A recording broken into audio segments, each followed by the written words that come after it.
Hello friends, स्वागत है एक बार फिर से आप सभी का हमारे यूट्यूब चैनल सक्सेस प्लेटफॉर्म की में। और दोस्तों, आज हम बात करने वाले आईबीपीएस आरआरबी प्रीलिम्स के कट ऑफ के बारे में बात करने वाले हैं। ठीक है, तो जिनका भी अब यहाँ पे एक चीज़ ध्यान रखिए, जिनका भी पेपर अब जो आपका 17 और 18 अगस्त को है, ठीक है, जिनका भी पेपर 17 और 18 अगस्त को है, उनके लिए यहाँ पे इम्पॉर्टेंट बात क्या हो सकता है। ठीक है, आपने जैसा कि देखा कि 10 अगस्त को जो पेपर हुआ वो क्या हुआ, आपका जो पेपर में आपका पहला शिफ्ट की बात करें, दूसरा शिफ्ट की बात करें, थर्ड शिफ्ट की बात करें, फोर्थ शिफ्ट की बात करें, तो यहाँ इजी आया पेपर, यहाँ पे आपके पेपर टफ आए। ठीक है, यहाँ पे फिर मॉडरेट रहे, इजी टू मॉडरेट कह सकते हैं यहाँ पे। ठीक है, इजी टू मॉडरेट है, यहाँ भी आपका इजी टू मॉडरेट रहा है ना। तो कुल मिलाकर देखिए, ये सबसे हल्का शिफ्ट रहा, मतलब सबसे इजी रहा पहला शिफ्ट। तो ध्यान रखिएगा, नोटिस इस बात को कीजिए कि जब भी कोई भी एग्ज़ाम होता है, आईबीपीएस का अगर कोई भी एग्ज़ाम होता है, तो जो पहला दिन का पहला शिफ्ट होता है, ठीक है, फर्स्ट डे और फर्स्ट शिफ्ट, याद रखिए, फर्स्ट डे और फर्स्ट शिफ्ट की अगर बात करें तो उसका जो पेपर होता है लगभग, आपका ध्यान रखिएगा, वो इजी रहता है। ठीक है, लेकिन जैसे जैसे शिफ्ट बदलेगा और जैसे जैसे दिन बदलेगा, वो क्या होगा, क्वेश्चन का लेवल आपका टफ होगा, मॉडरेट होगा, इस तरह से होगा। ठीक है, तो ये तो था 10 अगस्त वाला सिनेरियो। अब क्या है, 17 अगस्त को और 18 अगस्त को जो पेपर देने वाले, वो उनके लिए इंपॉर्टेंट क्या हो जाता है। जैसा कि पहला मैंने क्या बोला, पहला दिन का पहला शिफ्ट इजी होता है, बाकी शिफ्ट थोड़ा टफ हो जाते हैं। लेकिन जैसे और दिन बढ़ेगा, वो और जो पेपर का लेवल होगा फिर से मॉडरेट टू टफ रहेगा। तो ठीक है, तो जिनका भी पेपर 17 और 18 अगस्त को होगा, वो मान के चलेंगे कि यहाँ पे जो पेपर का लेवल होगा वो मॉडरेट टू टफ होने वाला, याद रखिएगा, मॉडरेट टू टफ होने वाला है।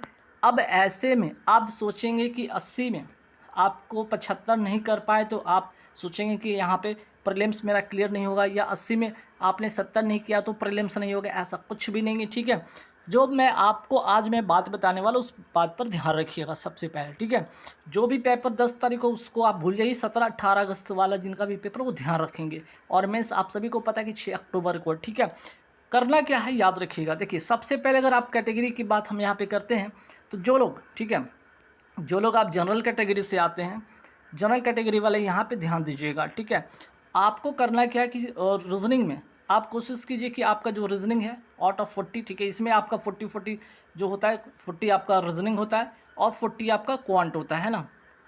आप कोशिश कीजिए कि आप रीजनिंग में लगभग 40 में 34-35 कीजिए, क्वांट में आप 28 के आसपास में कीजिए। ठीक है, अगर आपका रीजनिंग इजी रहा तो आप और कोशिश कीजिए कि लगभग यहाँ पे 36 लेके आइए। और यहाँ पे अगर आपका क्वांट टफ रहा तो कोशिश कीजिए, चलो ठीक है, कुछ नहीं तो कम से कम आप यहाँ पे 25-26 ज़रूर कर लीजिए। ठीक है, 25-26 ज़रूर कर लीजिए। तो ऐसे आपको बैलेंस करना होगा। आप सभी को पता है कि जो अब जो होगा पेपर आपका 17 और 18 अगस्त को, ये पेपर कहीं ना कहीं मॉडरेट टू टफ देखने को बनेगा। ठीक है, तो मैक्सिमम अटेम्प्ट मैं कर रहा हूँ, कम से कम 34-28 कर लीजिए। कुल मिलाकर आप 62 करते हैं। ठीक है, अगर आप 62 भी कर लेते हैं यहाँ से 80 क्वेश्चन में, ठीक है, आउट ऑफ 80 में अगर आप 62 भी कर लेते हैं, और ध्यान रखिए यहाँ पे एक चीज़ और, एक्यूरेसी से आप कोई भी यहाँ पे कंप्रोमाइज़ नहीं करेंगे। विद एक्यूरेसी 100% होनी चाहिए। ठीक है, एक्यूरेसी की मैं बात करूँ तो आप यहाँ पे एक्यूरेसी 100% रखेंगे। एक या दो गलत चलेगा, ठीक है, एक से दो गलती, उसके बाद बिल्कुल आपको गलती यहाँ पे गुंजाइश नहीं होगा, आप प्रीलिम्स क्लियर नहीं कर पाएंगे। और इतना अटेम्प्ट रहा तो ठीक है, लेकिन इतना अटेम्प्ट रहा और आपकी एक्यूरेसी 100% रही तो मेरी बात मानिए, यहाँ पे आपका नॉर्मलाइजेशन से, ठीक है, आपका नॉर्मलाइजेशन से आपका मार्क्स बढ़ जाएगा। आपका नॉर्मलाइजेशन से मार्क्स 1 से लेकर आपका 10 मार्क्स के बीच में कोई भी मार्क्स आपको मिल सकता है, यहाँ से ऐड हो सकता है। अगर 5-6 भी मिल जाते हैं, अगर 6 भी मिलते हैं तो यहाँ से 68 होगा। और जब होगा तो आपका प्रीलिम्स यहाँ से क्लियर हो जाएगा। ठीक है, तो बिल्कुल मायूस नहीं होंगे अगर आपका अटैम्प्ट इतना है और आपकी एक्यूरेसी 100% सटीक है, तो बिल्कुल यहाँ से आप अपना प्रीलिम्स क्लियर कर ले जाएंगे। ठीक है, वही बात करते हैं, अगर हम आप ओबीसी की अगर बात करें, या हम बात करते हैं ईडब्ल्यूएस की बात करें, है ना, OBC EWS SC ST category वाले के लिए क्या रहेगा। तो देखिए, जो ओबीसी कैटेगरी से हैं और ईडब्ल्यूएस की कैटेगरी से हैं, दोनों का लगभग कट ऑफ का बहुत ज़्यादा डिफरेंसेस नहीं होता है, गैप ज़्यादा नहीं होता है। तो यहाँ पे ध्यान रखिएगा, अगर जो लोग, ठीक है, जो लोग ओबीसी से बिलोंग करते हैं या ईडब्ल्यूएस से बिलोंग करते हैं, वो क्या करेंगे, रीजनिंग में कम से कम 32 और क्वांट में 26 करेंगे। ठीक है, दोनों कैटेगरी से, तो लगभग आपका ये जुड़ कर आता है 58 के आसपास में। अगर 58 भी आप करते हैं विथ एक्यूरेसी 100%, ठीक है। अब इसके बाद आप मैक्सिमम अटेम्प्ट कर लीजिए। अगर आप एक्यूरेसी का अगर बात करते हैं यहाँ पे, अगर आपने ओबीसी डब्ल्यूएस वाले कैटेगरी अगर आपने 65-70 ही कर लिया, एक्यूरेसी आपकी अगर वहाँ पे गड़बड़ है तो फिर मुश्किल में आप पड़ सकते हैं ना, क्योंकि एक्यूरेसी ही आपको नॉर्मलाइजेशन में आपके अच्छे रोल प्ले करते हैं, ठीक है। एक्यूरेसी तभी रोल प्ले करेगा जब आपका एक तो आपकी एक्यूरेसी बढ़िया होना चाहिए, और जो आप क्वेश्चन अटेम्प्ट कर रहे हैं वो लेवल जो होगा एक टफ लेवल का अगर आप क्वेश्चन अटेम्प्ट करते हैं बाकियों से, ठीक है, तो वहाँ पे आपको नॉर्मलाइजेशन का काफ़ी अच्छा मार्क्स मिल सकता है 1 से 10 मार्क्स में से, ठीक है। वही SC/ST कैटेगरी वाले तो आप क्या करेंगे 30 रीजनिंग 24 क्वांट लगभग 54 कर लीजिए, और ST कैटेगरी 28 रीजनिंग 22 आपका क्वांट कर लीजिए, 50 आप कर लीजिए, ठीक है। ये सारे डाटा विद फिर से मैं कह रहा हूँ 100% एक्यूरेसी पे डिपेंड रहेगा, ठीक है। इसके बाद आप यहाँ से कोई भी कंप्रोमाइज़ नहीं करेंगे मार्क्स में, ठीक है। एक से दो गलत भी शायद आपको मुश्किल में यहाँ से डाल सकता है, तो कोशिश कीजिए अगर आप कम अटेम्प्ट कर रहे हैं, ठीक है, आप कम अटेम्प्ट कर रहे हैं तो 100% यहाँ से एक्यूरेसी रखिए। अगर आप ज़्यादा अटेम्प्ट करते तो वहाँ पे भी एक्यूरेसी मेंटेन कीजिए, पर 1 2 3 से ज़्यादा गलत नहीं करना है, ठीक है। तो देखिए आप मैंने क्या बताया कि आप जो है अगर जनरल कैटेगरी से तो कोशिश कीजिए 62 से 66 मैक्सिमम अटेम्प्ट कर लीजिए। ओबीसी डब्ल्यूएस वाले 58 से 62 कर लीजिए अटेम्प्ट, और एससी वाले 54 से 58 अटेम्प्ट कर लीजिए। SC/ST वाले 50 से 54 आप अटेम्प्ट कर लीजिए, ठीक है। ये अटेम्प्ट आपका रहेगा विद एक्यूरेसी, में फिर से बता रहा विद एक्यूरेसी से आपको करना है, ठीक है। इतना आप कर लीजिए, इस बार की प्रीलिम्स आपकी क्लियर हो जाएगी। और 17-18 अगस्त को ये बात मान के चलिएगा कि आप इजी का बिल्कुल नहीं सोच कर जाना है। आपको पता है सवाल वहाँ पे उस दिन मॉडरेट टू टफ रहेंगे, कुछ सवाल गिने चुने सवाल आपके इजी हो सकते हैं, है ना। तो उसके बारे में मैं बात करूँगा, यहाँ पे कट ऑफ के बारे में बात करूँगा, ठीक है, कि क्या इस बार का कट ऑफ रह सकता है। तो उससे पहले यहाँ पे देख लीजिए, सिलेबस भी देख लीजिए। सिलेबस में मैंने जैसा भी बताया था कि आपका जो सिलेबस है आपका जो है सिंप्लीफिकेशन लगभग यहाँ पे 10 देखने को बनेगा, जो कि कुछ क्वेश्चन आपके कॉम्प्लेक्स भी होंगे। मिसिंग नंबर सीरीज की बात करें वहाँ पे देखने को मिलेगा। टेबल DI की बात करें तो टेबल DI जैसा कि मैंने पहले भी बताया था कि आपका इससे ग्राफ बेस्ड रहेगा, ठीक है। इससे ग्राफ बेस्ड रह सकता है आपका जो DI है, ठीक है। फिर आपका जो होगा टेबल बेस्ड, मैंने भी बताया था कि टेबल बेस्ड रहेगा, कुछ इसमें डाटा फील्ड रहेगा, ठीक है, कुछ भी डाटा फील्ड रहेगा उसके अकॉर्डिंग आपका जो होगा रहेगा। फिर अर्थमेटिक की अगर हम बात करें, अर्थमेटिक में आपका 10 सवाल होगा, जो कि कहाँ से होगा 10 सवाल आपके होंगे CISI से, मिक्सर एलिगेशन से, टाइम वर्क से, ट्रेन एंड स्पीड से, discount percentage, boat and stream ratio proportion से होंगे, ठीक है। वही बात करते हैं रीजनिंग में इनइक्वालिटी 5 मार्क्स को देखने को बनेगा। सिलॉक्स से आपका 5 सवाल के आसपास में होंगे, जिसमें कि ओनली फ्यू वाले भी सवाल होंगे जो कि ईजी होंगे। अल्फा न्यूमेरिक वर्ड हो सकते हैं जो कि नंबर बेस हो सकते हैं। आपके जो मीनिंगफुल वर्ड होते हैं वो होते हैं। ब्लड रिलेशन से सवाल होगा, पेयर फॉर्मेशन से सवाल होगा। अब भाई पजल देखिए, कम से कम यहाँ पे पजल 4 होंगे आपके, 4 यहाँ पे पजल मिलने वाले हैं, ठीक है। ये पजल कैसे हो सकते हैं देखिए, एक तो आपका होगा सर्कल पे आपके 8 लोग बैठा दिए जाएंगे, ऑल को ऑल इन डायरेक्शन में हो सकता है, ठीक है। ऑल को ऑल इन हो सकता है, या आपका ऑल को ऑल आउट या ऑल इन हो सकता है। इसी बात को आपको स्क्वायर बेस्ड जो स्क्वायर टेबल होगा उस पर आपको ऑल के ऑल इन, ऑल के ऑल आउट करके बिठा सकते हैं, ठीक है। तो ऐसे करके सवाल आ सकते हैं। फिर आपका बॉक्स पजल भी हो सकता है, ठीक है। बॉक्स पजल होगा जो कि यहाँ पे आपका बॉक्स पजल 8 या 9 पर्सन को बैठा दिया जाएगा।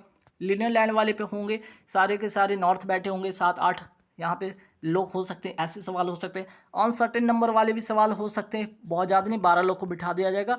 आपके अनसर्टेन नंबर वाले सवाल हो सकते हैं। डायरेक्शन से हो सकते हैं कि नॉर्थ यहाँ पे ईस्ट गया, नॉर्थ गया, फिर से ईस्ट गया, फिर से साउथ गया, इस तरह से आपके डायरेक्शन वाले हो सकते हैं। ब्लड रिलेशन हो सकते हैं, जो कि 3 जनरेशन के आपके यहाँ पे ब्लड रिलेशन हो सकते हैं। चाइनीज़ कोडिंग आपको मिलेगा, ठीक है, चाइनीज़ कोडिंग का सवाल हो सकता है, ठीक है। तो ऐसे करके सवाल होंगे सारे के सारे, ध्यान रखिएगा। तो यहाँ पे ध्यान रखिएगा, आप अगर रीजनिंग की बात करें यहाँ पे, ठीक है, तो रीजनिंग में ज़्यादा सरप्राइज मत होइएगा। यहाँ पे आपके इजी टू मॉडरेट मिलेंगे सवाल, ठीक है।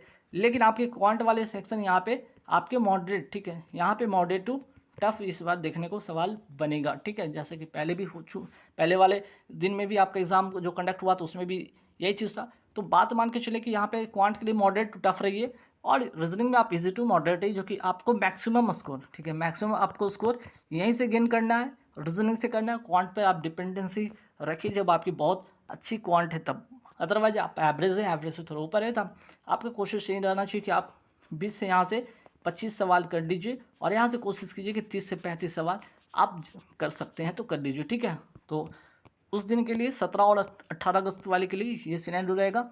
और जिनका भी 17 और 18 अगस्त को पेपर है, ठीक है, जिनका 17 एंड 18 अगस्त को पेपर है, ठीक है, जिनका 18 अगस्त को पेपर, उनके लिए कट ऑफ इस प्रकार रह सकता है।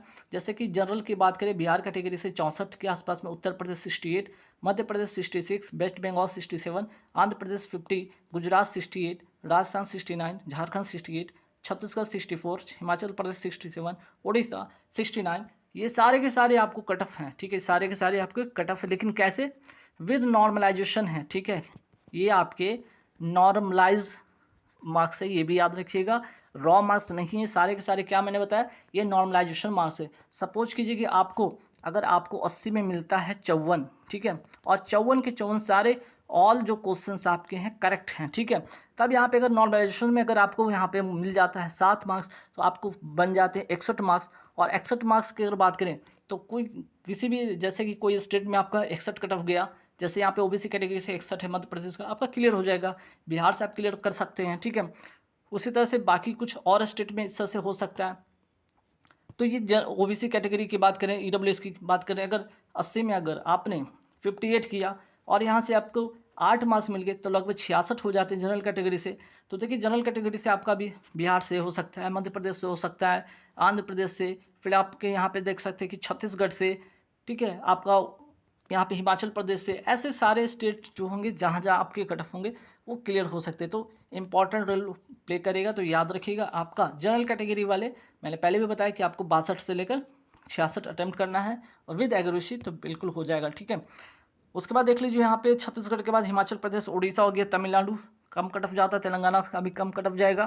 फिर महाराष्ट्र की बात करें, महाराष्ट्र में 65, जम्मू कश्मीर 64, कर्नाटक 56, उत्तराखंड 67, पंजाब 64, केरला 65, असम 62। तो ऐसे कट ऑफ रहने वाले, ठीक है। और मेंस में आपको फिर से मैं बताऊँ, मेंस आपका जो है 6 अक्टूबर को है, ठीक है, 6 अक्टूबर 2024 को आपका मेंस का पेपर है। तो मेंस में पेपर में भी आपका इसमें पहले सेक्शनल टाइमिंग नहीं था, अभी इसमें सेक्शनल टाइमिंग कर दिया गया है, जिससे कि आपका कट ऑफ आपका लो होने वाला है इस बार। और ये पिछले बार का कट ऑफ आप देख लीजिए, फाइनल कट ऑफ है, ये क्या है आपका फाइनल कट ऑफ है, सारे कैटेगरीज और सारे स्टेट का देख लीजिए।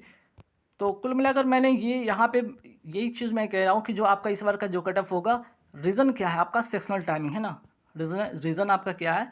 सेक्शनल टाइमिंग की वजह से जो है आपका कट ऑफ डाउन होगा, है ना।